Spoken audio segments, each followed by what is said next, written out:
Well, today we are going to follow up what we said yesterday, right? Yesterday was about Isaiah the man. You remember?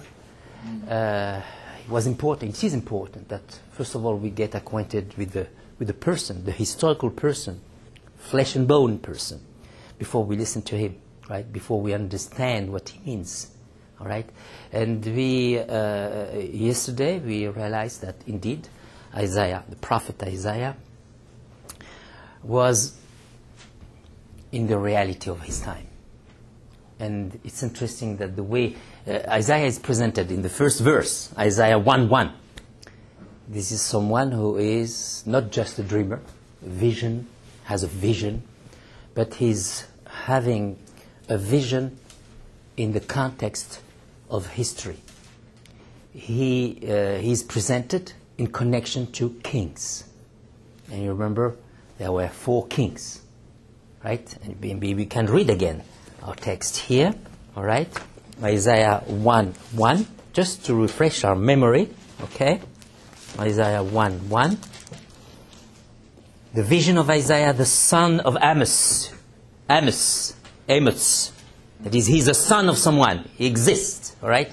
He is in the chronology of time, which he saw concerning Judah and Jerusalem. You see, it's also a place, right? And in the days of, now time, of Uzziah, Jotham, Ahaz, and Hezekiah, kings of Judah. All right, he started with tragically, you remember? And he ended tragically. He started with in connection with a king who just died. Right? This is the story of his calling, or of his recalling. You remember?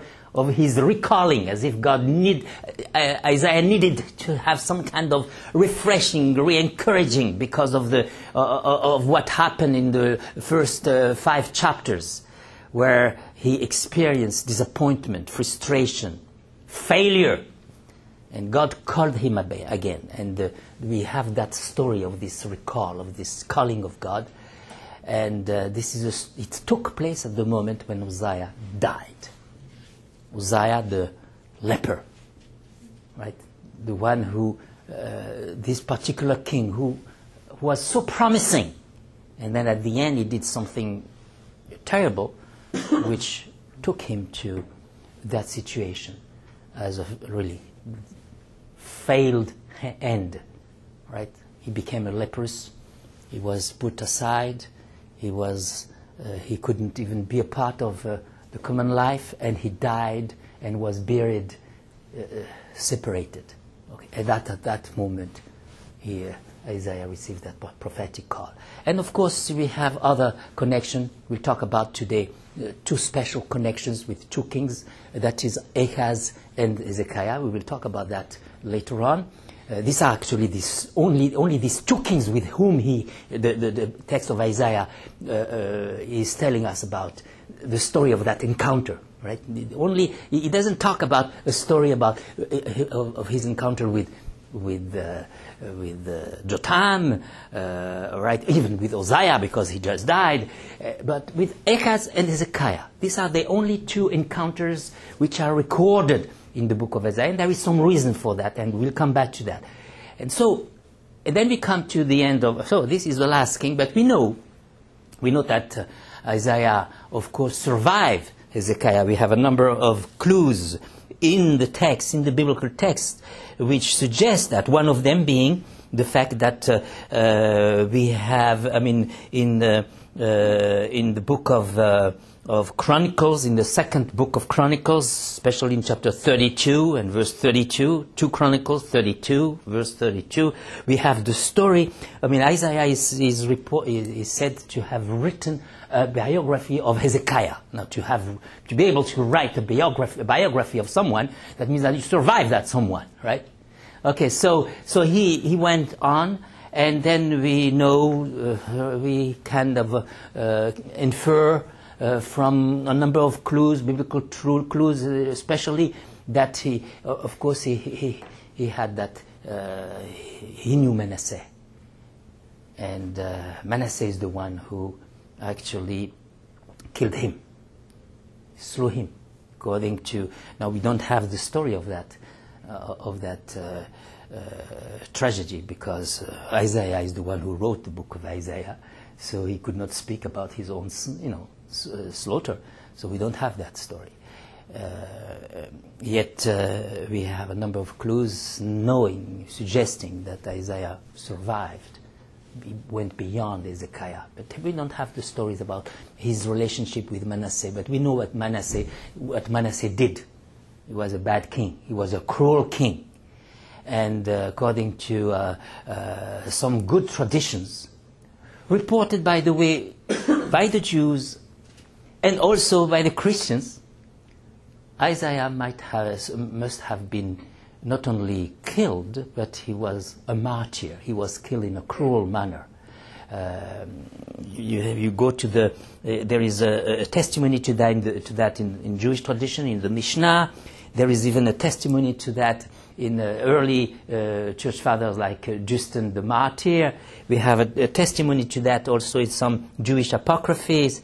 And even in Hebrews 11 in the New Testament, there is an allusion to the martyr of Isaiah. The name of Isaiah is not there, but we have this phrase there. It's talking about those martyrs. It says, they were sawn asunder. Right? They were sawn. They were sawn. You remember that the story of the martyr of Isaiah. He was indeed sawn. He's the only one to our memory, to the memory of which was recorded in the Bible, who was actually, according to that tradition, he was sawn in a tree, sandwiched, put in a tree and sawn there, like with a saw. Okay, and that story is kind of reported in all these sources, and in the book of Hebrews, interesting, in the New Testament, talking about all those martyrs in the Hebrew scriptures, right? It says, well, those martyrs, they were sawn asunder. He's alluding to Isaiah. Now, the tragic thing, or let's say the interesting thing, or the ironic thing, if you want to, is that not only Isaiah as a man was sawn asunder, but also his book. And this is what we are going to see today. This unity of the book, which was really completely torn apart by some critical scholars, and we need to address that before we go into the book, right, itself, because it will help us to understand the book, right? So this is what we are going to do, all right, and we are going to address that. We are going to really confront this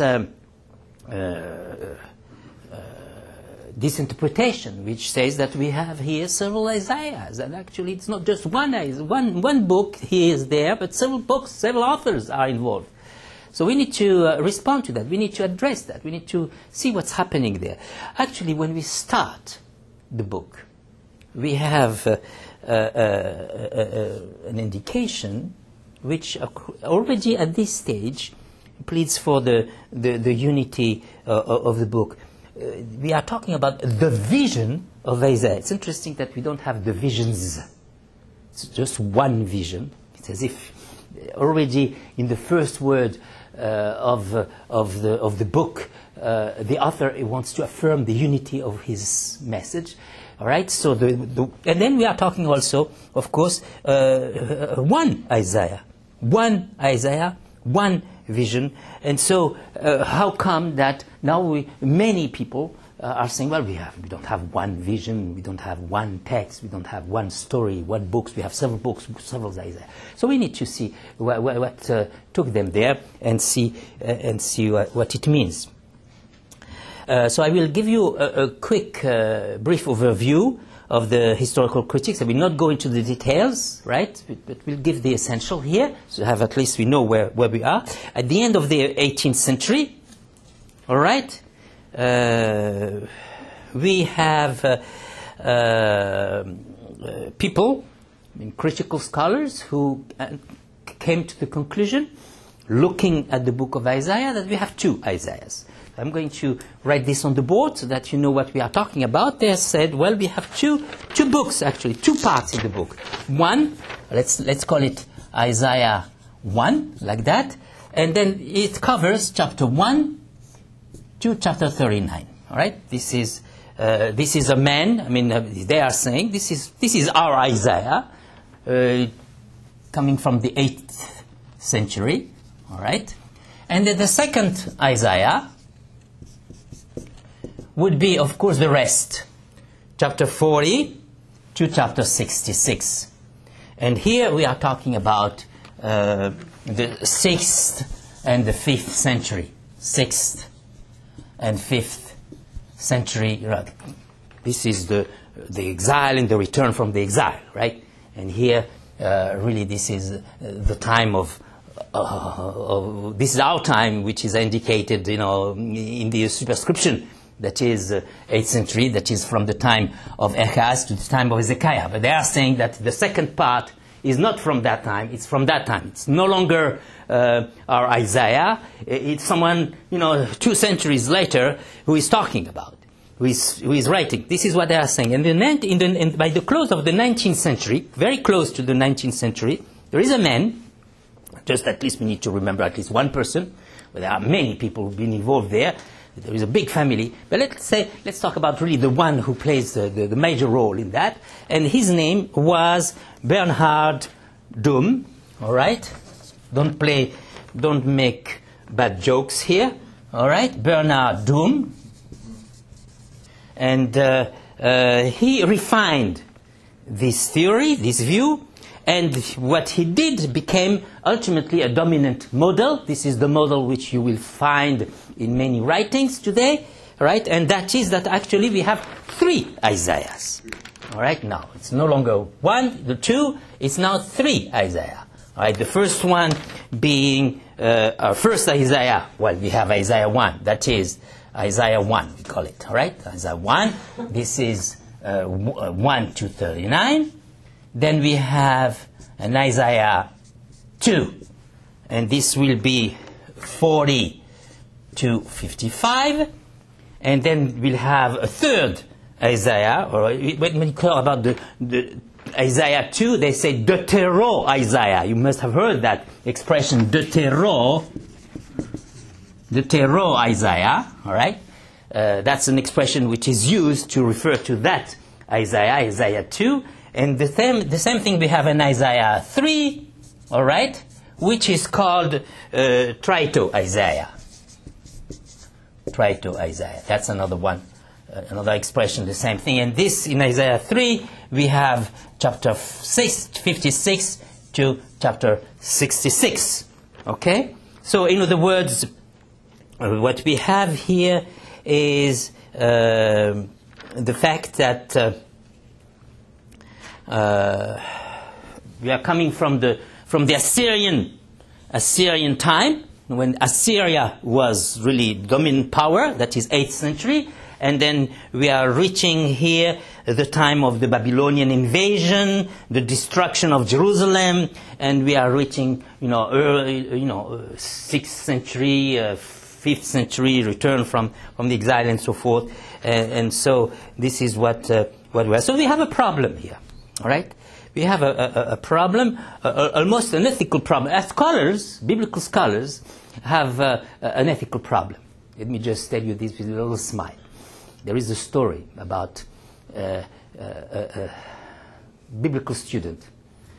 It could be a biblical student in a seminary, a Christian seminary, or in a university, even a Jewish university.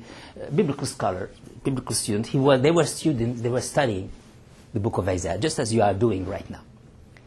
And so they were confronted with the problem we are talking about, right? That is that this book, which is presenting itself as an 8th century work, actually it's not just an 8th century work, there is more than that. Actually, it's the author is not just a man who is from the 8th century. There is another one coming, much more later. And so, what the professor was trying to suggest to the students, he says, "I'll give you an advice, because you are going to someday be in your congregation, so you will perhaps speak about Isaiah. You will preach about Isaiah. So this is my advice to you. What you learn here, well, is that we have 1, 2, 3 Isaiahs, right? We have an Isaiah from the time contemporary to Hezekiah, and we have an Isaiah who is contemporary to the exile. So when you are in class and you will have a test at the end, this is what you need to say. But when you will preach in your congregation, be careful, because those people are a bit mentally retarded, you see. They are little children, so you need to be careful about their faith. So you are going to say, this is a man who is contemporary to Hezekiah. So a student who was a brilliant student there, so he finished that, he took notes, he survived the class, and then he ended up before his congregation. So that was his first sermon. He said, that could start with Isaiah. First sermon, Isaiah, contemporary of Hezekiah, prophesied at the end of the Babylonian captivity. Right. So he made a nice synthesis, and I suppose the congregation was very confused, or unless they have some kind of chronological problem, right? Okay, so this is where we are, an ethical problem. So we need to address this issue. And but I would like to take some time now to give a few observations to you, share with you a number of observations, argument which are supposed to address the critical view, and which will be, I have to say, right away. I need to indicate this to you, and you will understand later why, which will be on behalf of the unity of the book. There are some good reasons, and today more and more people, you will see that later, are beginning to receive, to a certain extent, depending on who is or she is, the unity of the book. Let me just give you a number of arguments here. Right. First of all, as we have already indicated, the superscription, the fact that the book starts that way, the vision of Isaiah, and that's it. We have just one superscription. We don't have a second one later on. Just that one, okay? That's already an indication. All the 15 prophets, we have 15 prophets, they all begin with a superscription which indicates, who is speaking. Each one, you just take the great prophets like Isaiah, Jeremiah, Ezekiel, and other prophets, of course, even the smallest prophets. They are introduced by a phrase which tells something about the author of this book. A phrase speaking about,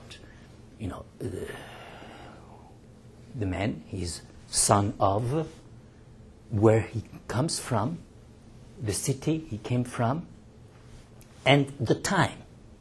That's what we have regularly. So this is what we have here.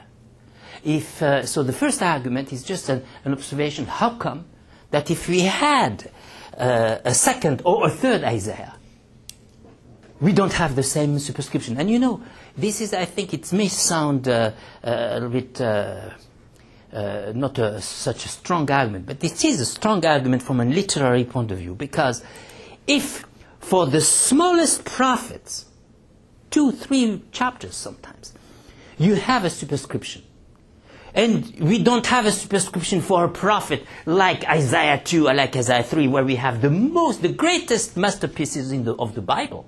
This is the biggest place. This is actually the place where you have such a profound reflection, such important biblical messages. And we don't have the name of the prophet.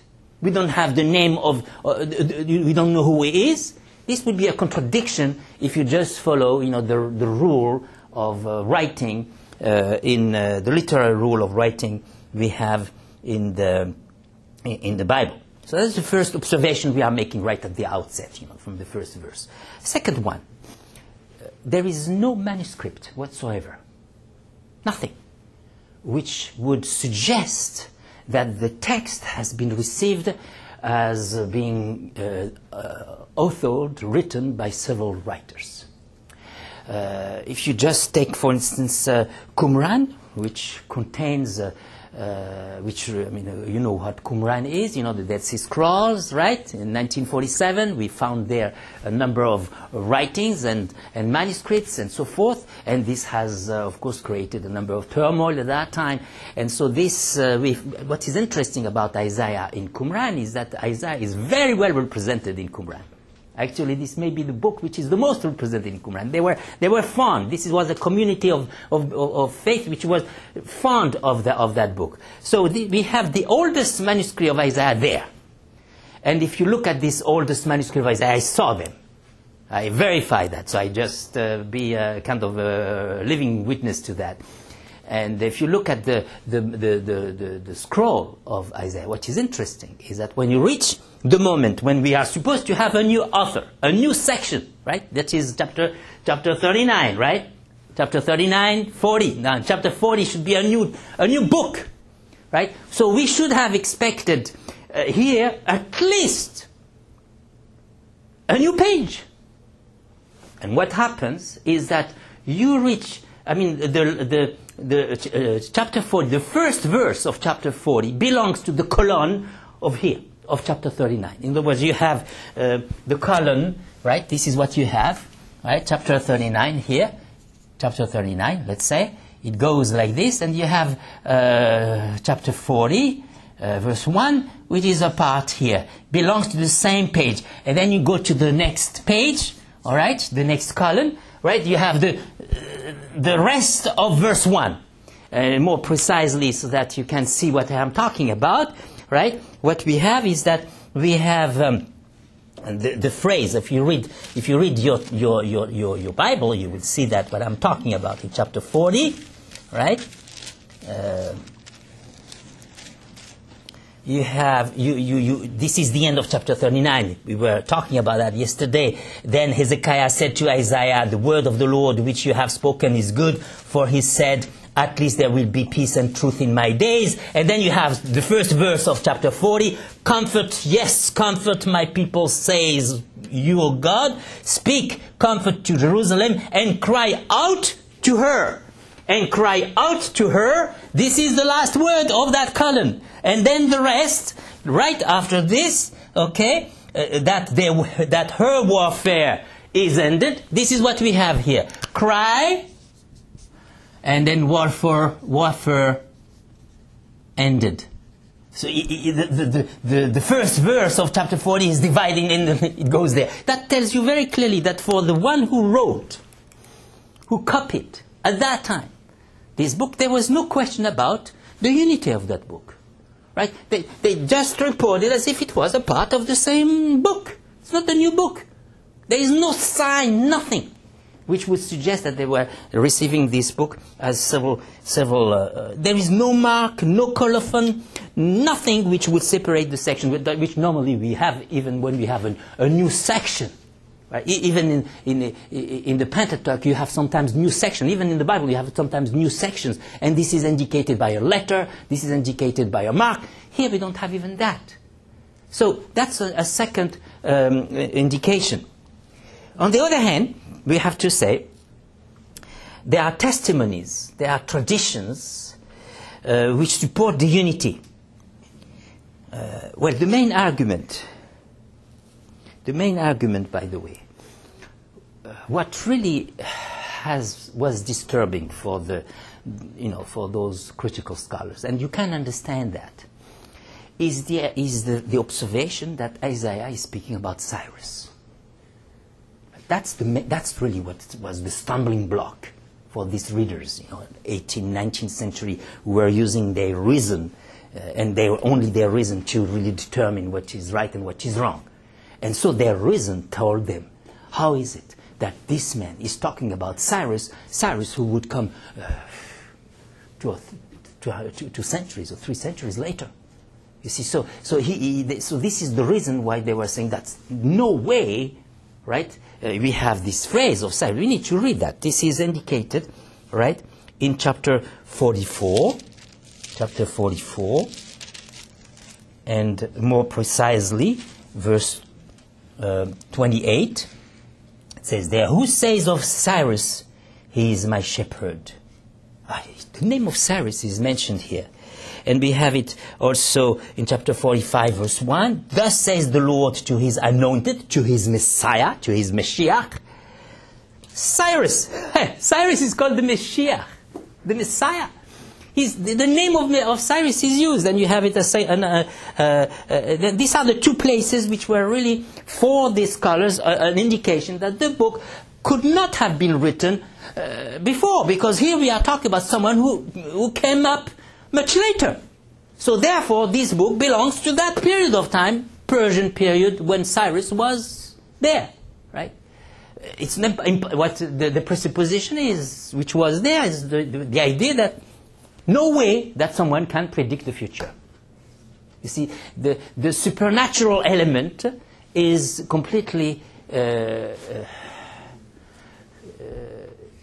excluded and so this is why they were what they miss here. If they read a little bit further, by the way, in the book of Isaiah, we have already within the book of Isaiah an indication, a clue that, in a way, predicts,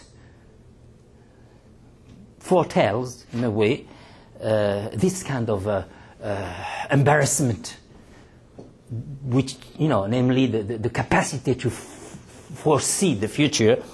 And you have a verse, chapter 46, verse not very far, actually within the same context, all right? It says there, "For I am God, and there is no other. I am God, and there is none like me, declaring the end from the beginning. From ancient times, things that are not yet done. Calling a bird of prey from the east," alluding to Cyrus, interestingly, who came from Cyrus, who was a bird of prey. "The man who executes my counsel from a far country. Indeed, I have spoken it. I will also bring it to pass. I have purposed it. I will also do it. I am God. I am able to see the future." But what the critical scholars are saying, sorry, God, you cannot.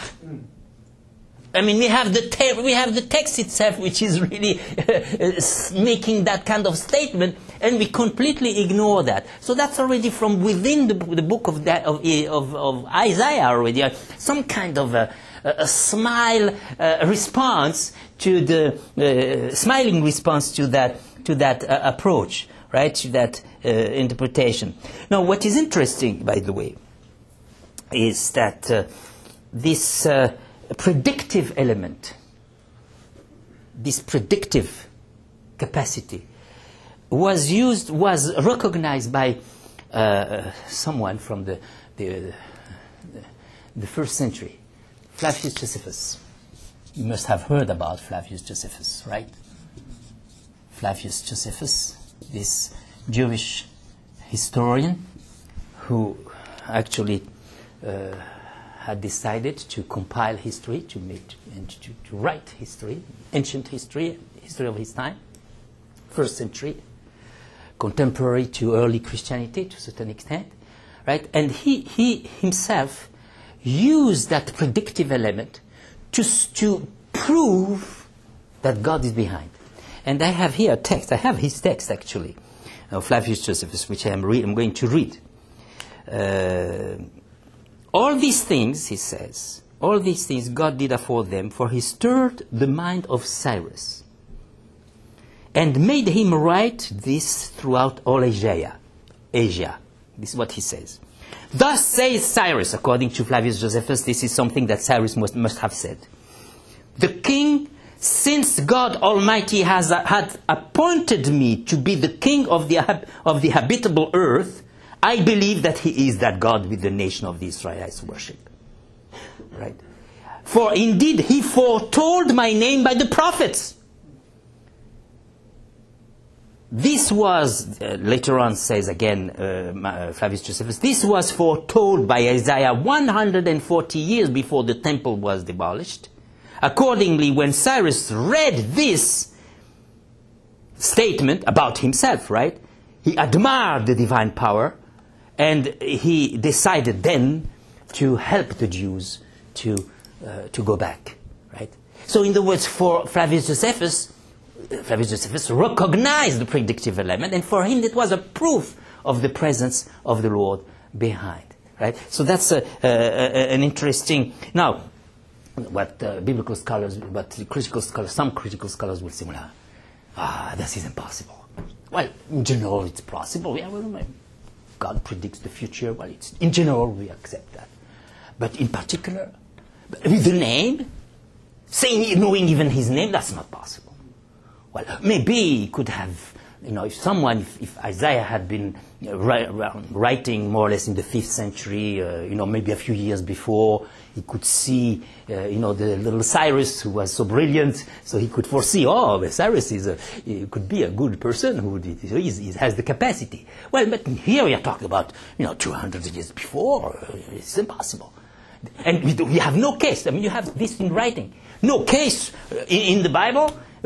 God really foreseeing the name of a person, and several years later, and several centuries later, the name comes up. It's impossible. Well, they don't read the Bible very well because we have cases like that. And we have one case in particular I want to mention here, that context, that is the case of Josiah. You read 1 Kings 13 verse 2. This is really a case, 1 Kings 13 verse 2, right? And behold, the man of God went from Judah to Bethel by the word of the Lord, and Jeroboam stood by the altar to burn incense.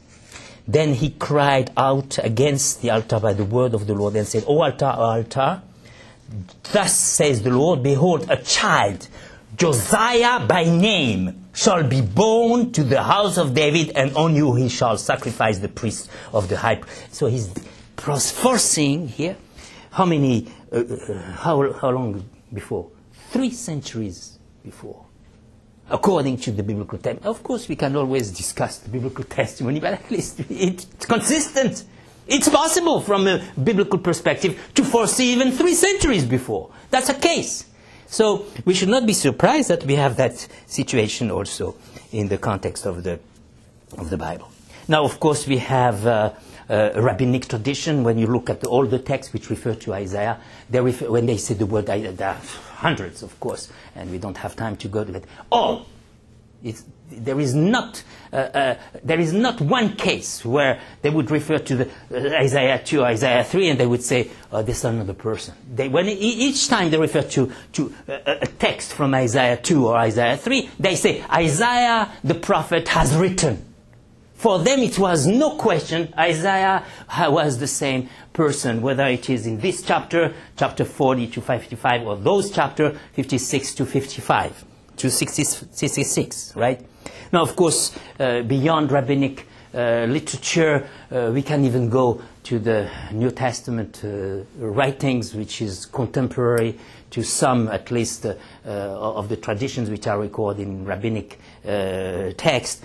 We have the book of Isaiah, which is quoted in the New Testament, quoted in Matthew. We have actually, in Matthew, for instance, the Gospel of Matthew, we have 6 times Isaiah is referred to. 3 times, 3 passages from the first Isaiah and 3 passages from the second Isaiah, and always we have the name Isaiah said there. Right? We have many other texts also in the New Testament where they call, whether they refer to those passages or those, always Isaiah the prophet wrote. So even within the New Testament, so there is no case here. Now there is also now, these days, and that's perhaps one of the last arguments I need to indicate, more scientific, an internal argument. There have been some studies, specific studies, which actually have shown that there is support to the idea. There is a scientific support to the idea of the unity of the book of Isaiah. What do I mean by that? Is that there have been some studies on the level of linguistics. Well, you can see that the same vocabulary is used in all the 3 Isaiahs, the same words, the same syntax, the same grammar, the same phrases sometimes, the same expressions. They are used all over. I just want to give you, and I could just, spend my time doing that. I'll just give you a couple of examples. For instance, you have the particular phrase, Kadosh Israel, the Holy One of Israel, which is really very special expression in the context of Isaiah. It is used 12 times in chapter 1 in chapter 1, 12 times in this Isaiah 1, in chapter 1 to 39, and 14 times in chapter 40 to 66. And this expression, this is quite interesting and important and significant, because this expression is really specific to Isaiah. It's very rare. It is an expression which is rarely used outside of Isaiah. Actually, it's used 4 or 5 times outside of Isaiah. In the Psalms and in Jeremiah, 4 or 5 times.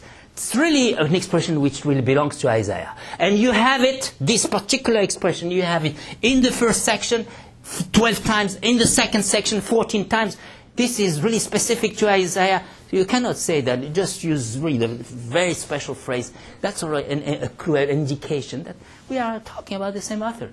And beyond that, of course, we have another example which has to do with grammar, with syntax. In Isaiah, we have a special language, and one example, and we will see that perhaps in there will be more. But one example is the phrase, "The Lord said," "Yomar Adonai." This phrase, the way it is like this, imperfect, with the Lord, and the special form of the imperfect, not with the consecutive verb, Yomar Adonai, is unique in Isaiah. And this phrase, which is unique in Isaiah, you don't have it elsewhere, okay, is found all over in the book of Isaiah. Don't tell me it's not the same author which is there, because even in the grammar, you cannot say it's an editor here, because it's all over through the book of Isaiah. Anyway, so linguistic, same ideas. Now there have been lately, of course, with in the age of the computers, there have been some studies, some analysis. I mean, especially the University of Haifa has distinguished itself in counting the words. You know what is interesting? And we've come up with two positions.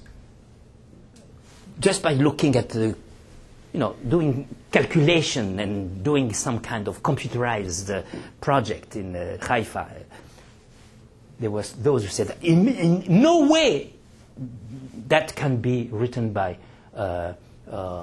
several writers. And then you have, of course, the other position, oh, yes, and you don't know. So depending on the position, that becomes sometimes subjective.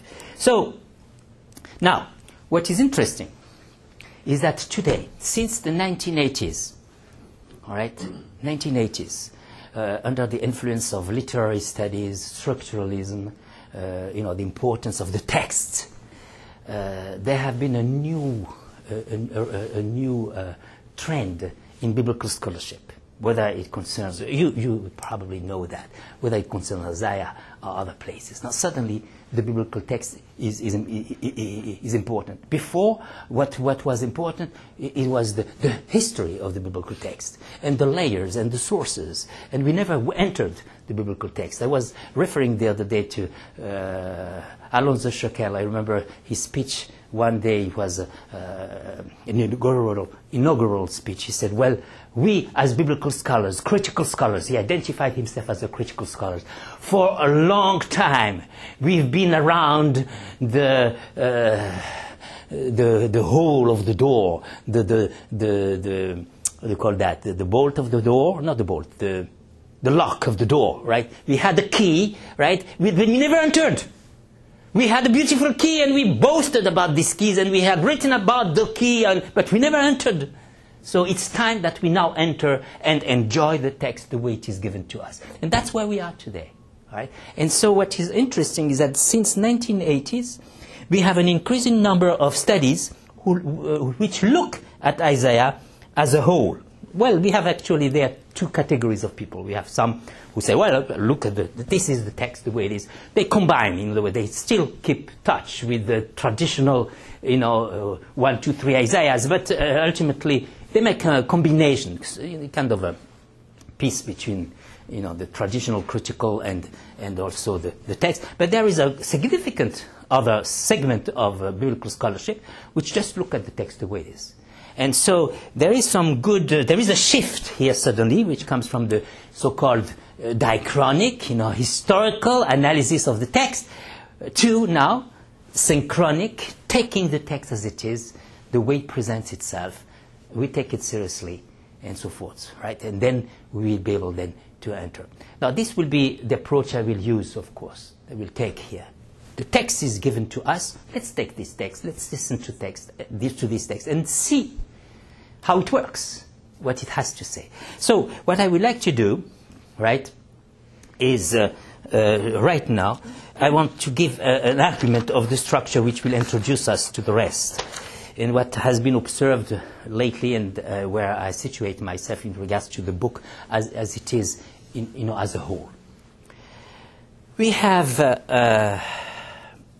two, as I have indicated already to you, two encounters with kings. Isaiah with Ahaz, Isaiah with Hezekiah. Okay? These are the only two encounters which are reported. One is situated in the beginning of the book, chapter 7, right after it was recorded the calling of Isaiah. Chapter 7, Isaiah is with Ahaz. And then in the second one, the encounter with Hezekiah, is given around chapter 39, right? That is the second part of Isaiah. So you have really two encounters which are really like kind of millstone, right? Not millstone, like kind of stones, along the way to help us here. So we could say that we have two sections here which are somehow suggested through those two encounters, and two sections. And in both sections we have a tension between the present, which is sad and hopeless, and the future, which is speaking about hope. In both sections, okay? So the first part, all right, we have, the accent is first of all on sin, right? The people of Israel is described as sinful, right? And because the people of Israel is described as sinful, as a result, what is expected is judgment. Okay, so that will be the first. Maybe I will write something on the board so that you can see this better, right? Can visualize that better, right? Okay, let's take the traditional to Isaiah. So we have the first one, Isaiah 1, where we have Ahaz. Okay, and the people here is described as sinful. And as a result, what is expected? Judgment, right? And this is what we have. And right after this, okay, this is the first time I'm going to give you a little bit of the structure of the book as it is presented itself, as it presents itself. So we have here from chapter 1 to 12, all right? This is the description of sinful Israel. And therefore, judgment, right? You read chapter 3, then we are talking about the ruins of Israel, the woes. And yet beyond this judgment, there is hope. We are talking about the remnant. You see, people of Israel is sinful, therefore they will be exiled. So that will be the judgment. But beyond the judgment, there is still hope. So the remnant will come. That will be the first hope.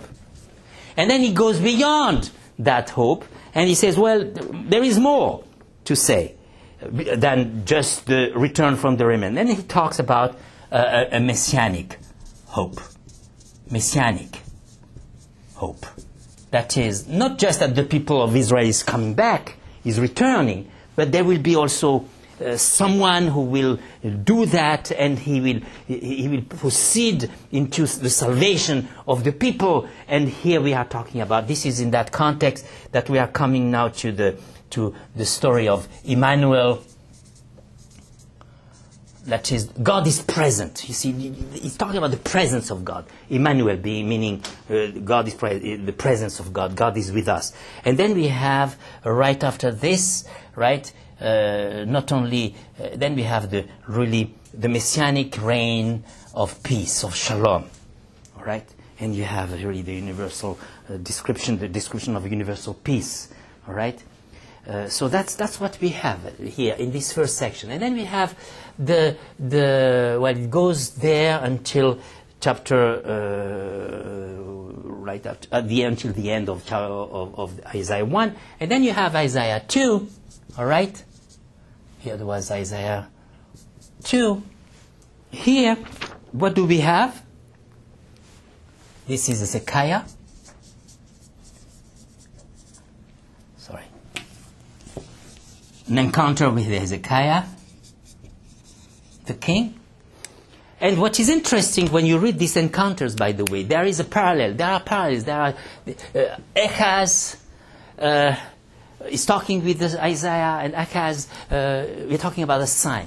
Ahaz is scared, and Isaiah said, don't fear, don't be afraid, because God is going to intervene. There will be a birth. There will be a future. There is hope. So this is what we have. Now, Hezekiah, we have also the motive of the sign. Hezekiah asks for a sign. Ahaz rejects the sign. Hezekiah says, I want a sign. Hezekiah is not afraid. And therefore Isaiah said to him, be afraid. It's interesting.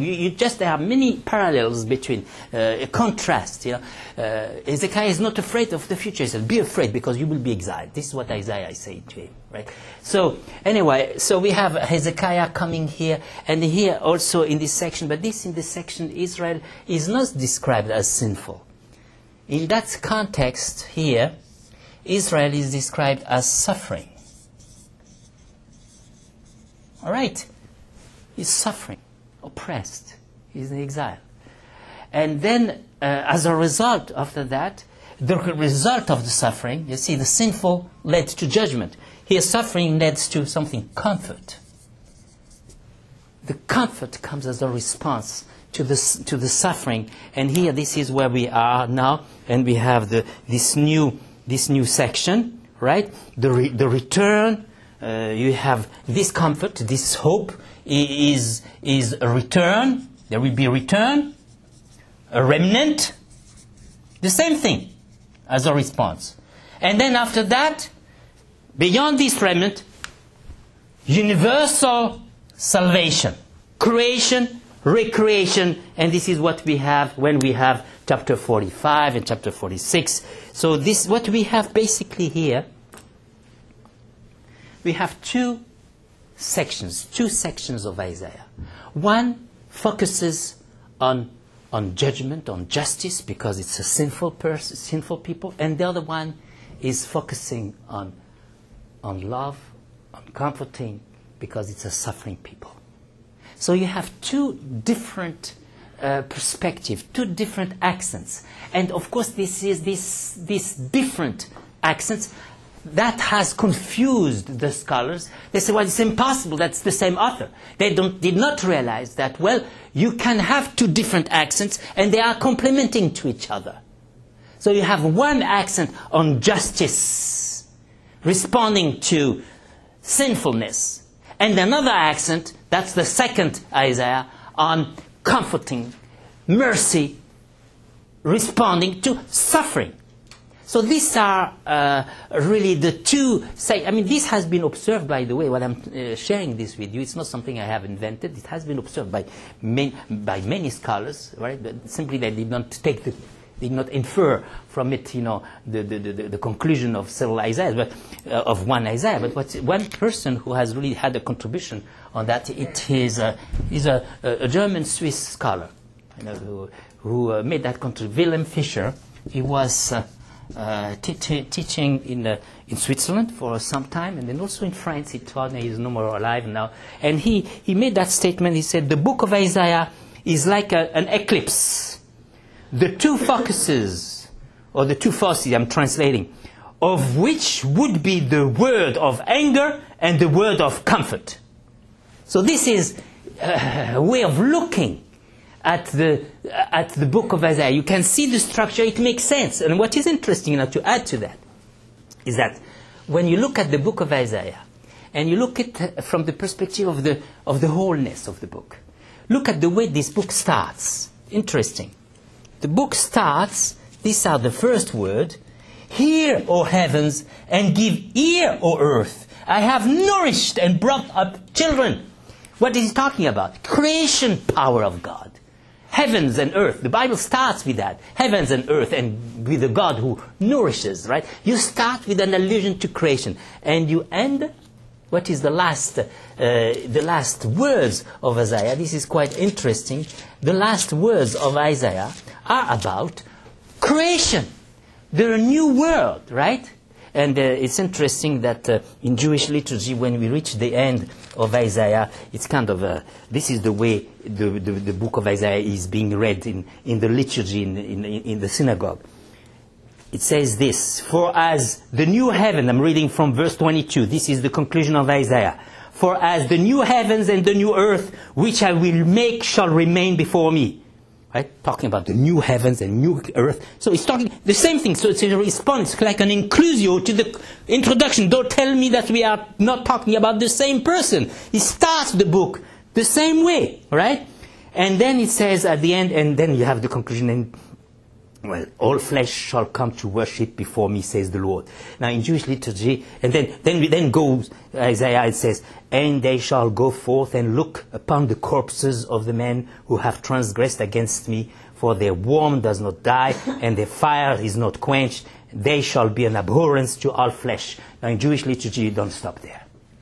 So what do? You come back.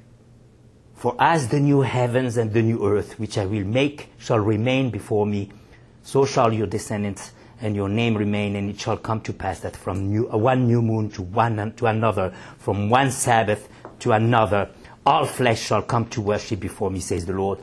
It's finished there.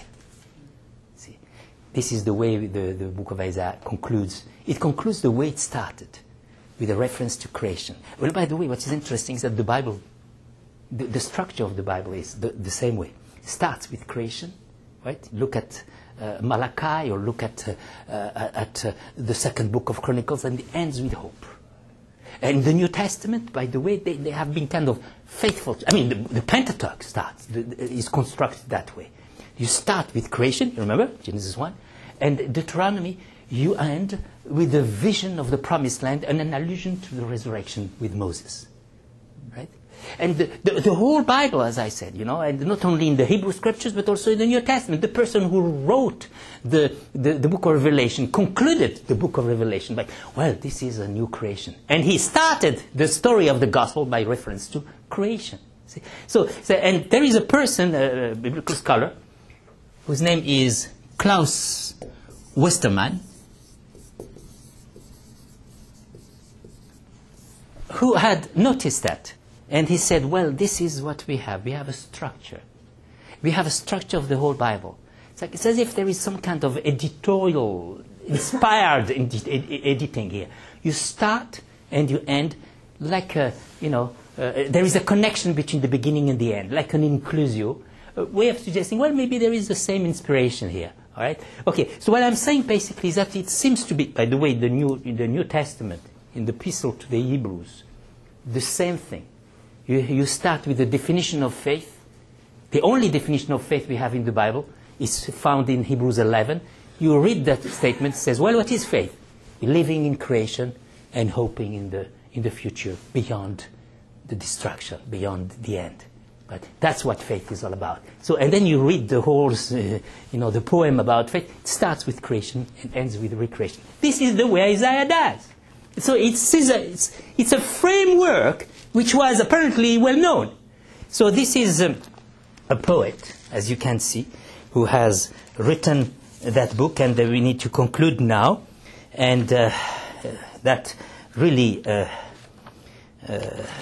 Isaiah was a poet. You can see, you can have a little bit of an idea of the literary beauty of this book, right? 66 chapters, poetry full of images, metaphors, rhythm, play on words, even with the richness of his vocabulary. Just to give you an idea, Ezekiel had 1,500 words.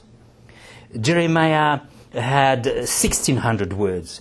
The Psalms had 2,176 words. The Psalms, 2,176 words. Isaiah had 2,186 words. So he won the election. Right? So Isaiah. And this is telling us a little bit about the richness of the message. The text is beautiful, so rich in its construction.